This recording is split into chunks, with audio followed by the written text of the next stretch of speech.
अक्षताशिकेमध्ये आपण मायावी माघ नावाचं प्रकरण पाहिलं होतं.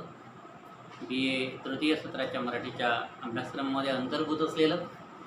त्यानंतर आता आपण एका नव्या संघर्षात नावाची जी कविता आपल्या अभ्यासक्रमामध्ये अंतर्भूत आहे, जी नारायण सुर्वे नावाच्या मराठीतील तिसरे केशवसूत म्हणून ज्यांच्याकडे पाहिलं जातं, मराठीमध्ये कामगार कवी म्हणून जे सुपरिचित आहेत, अशा नारायण सुर्वे यांनी लिहिलेली कविता आपल्या अभ्यासक्रमामध्ये अंतर्भूत आहे. कवितेचं शीर्षक आहे एका नव्या संघर्षात. नारायण गंगाराम सुर्वे, कोणातरी स्त्रीनं टाकून दिलेलं मूल गंगाराम सुर्वे नावाच्या कामगाराला रस्त्याच्या कडेला मिळतं.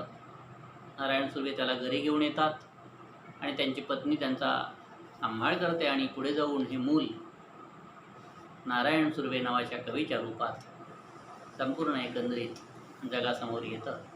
आणि मराठीतील एक श्रेष्ठ कवी, एक कामगार संघटनेचा एक कार्यकर्ता म्हणून ते नावारूपाला कसे येतात, याचा सारा जीवनपट म्हणजे नारायण सुर्वे यांचं जीवन आहे.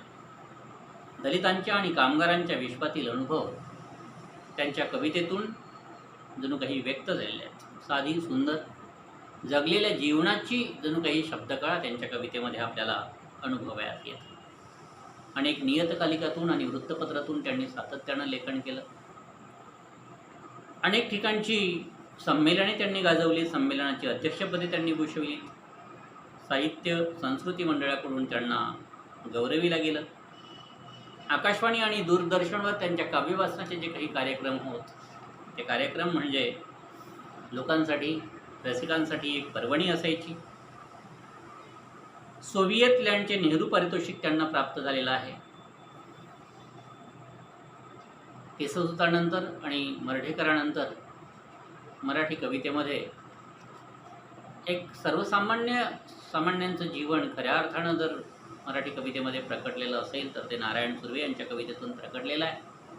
ऐसा गाय मी ब्रह्म, जाहीरनामा, माझे विद्यापीठ या प्रकारचे काव्यसंग्रह त्यांनी लिहिलेले आहेत. परभणीच्या 1995च्या साहित्य संमेलनाचं अध्यक्षपदसुद्धा त्यांनी भूषविलेलं होतं. 98मध्ये महाराष्ट्र सरकारने त्यांना पद्मश्री पुरस्कारानं सन्मानित केलं.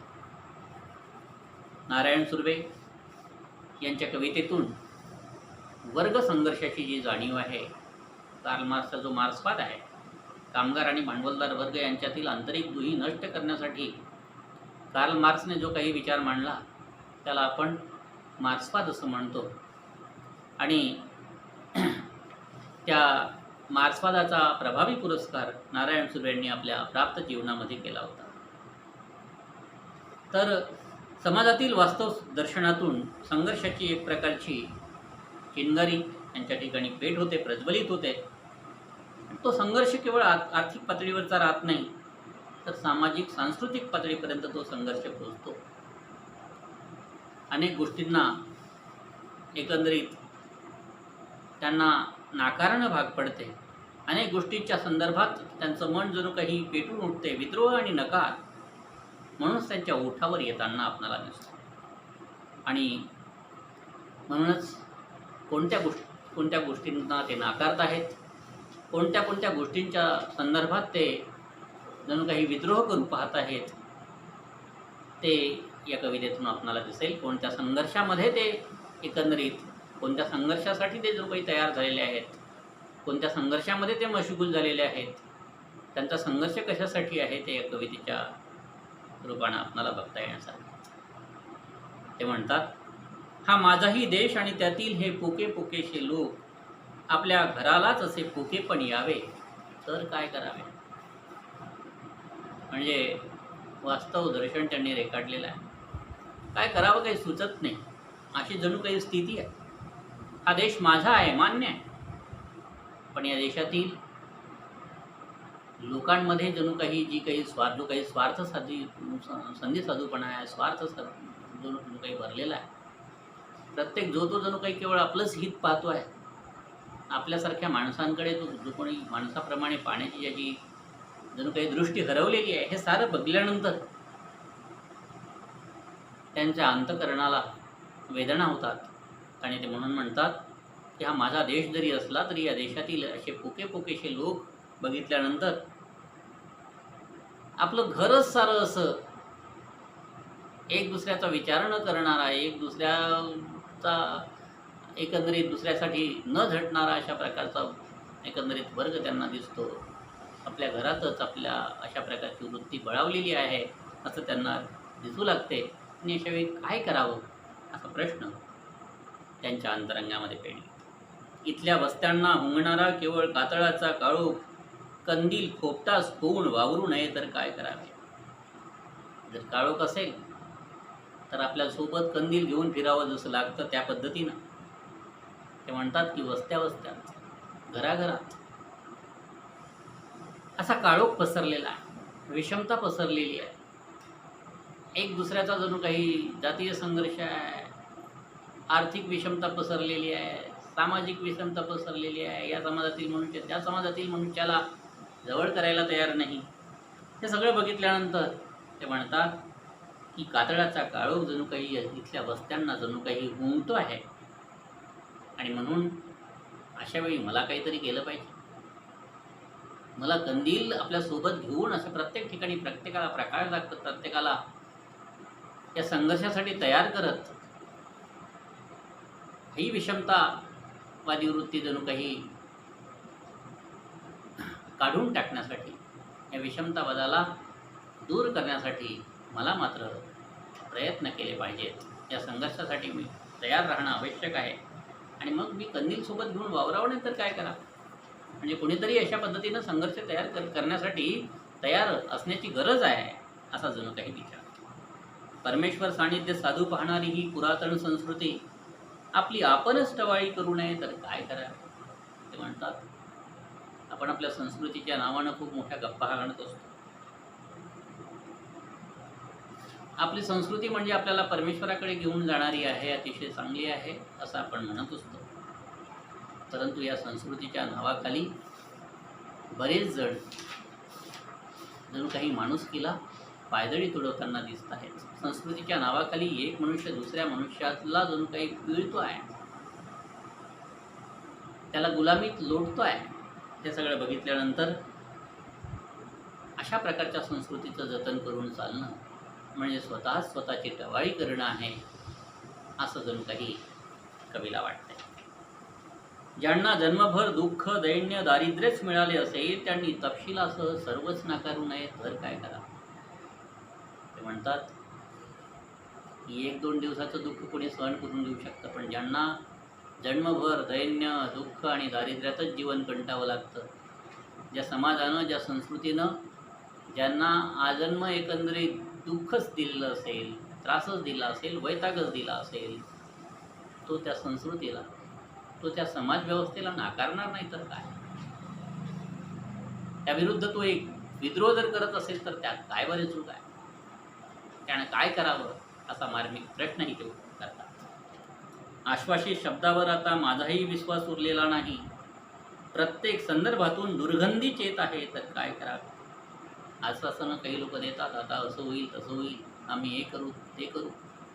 राजकीय व्यक्तीसुद्धा अशा प्रकारची आपल्याला आश्वासनं देत असतात, परंतु ती आश्वासनं केवळ आश्वासनच उरलेली आहेत. म्हणून आश्वासित शब्दांवर आता आपला विश्वास उरलेला नाही.